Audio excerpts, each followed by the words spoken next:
I actually try to stay as true to the original idea as you can, because in a way you can start editing out things that are quite interesting just because you start feeling a bit insecure about it, as opposed to just going, well, we've set the bar really high and it's a bit strange, but let's try and do our best, to meet it. But of course the pop songs really. It didn't change the script, but it completely changed the film because when I wrote it, I didn't know what those songs were going to sound like. So it's a bit unnerving to write something and then it's like, and then she sings a song that becomes a hit, and then you need a hit song. It was an ideal situation that Sia can write in all of these different styles. So it really was great. I'm always looking to work with Jude. Me too. It's so nice to get to set and already feel comfortable. Yeah, it doesn't. It's a funny thing. You don't. You have a really great connection with someone. You don't always stay in touch. One's lives. Follow their own paths. I've only ever seen you on set. Yeah, it's true. We don't like each other outside of work. We don't hang out at all. But there's a familiarity, and. As Natalie said, there's a sort of a confidence in that.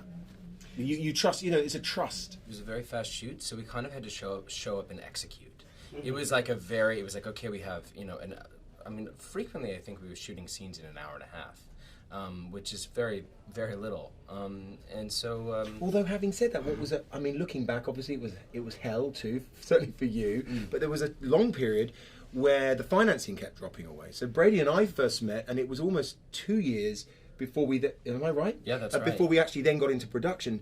But what that meant was that, you have this time, this percolation time, this time where it's germinating, and even though you're not executing it, you're thinking, you're living with it, and you're going off doing other work, and we're staying in touch.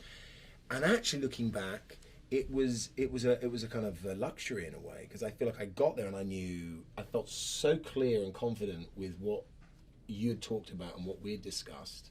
Even though it was quick, it was like it was all ready. It was a lot of prep, and it's always nice. Like Jude was saying, it actually gives you more time when things fall apart, as long as they come back together again, because it feels really terrible if you've done all this prep and then don't get to make the movie. But if you've done all the prep, then you suddenly last minute find out you have 2 more months. It's a kind of a great feeling, because I don't know, I never feel ready when I start. So if last minute someone's like, surprise, you have two more months to work, that's always nice. And then Brady miraculously created a situation where, despite having so little time, the entire film was shot in 22 days, and I worked for 10, I think.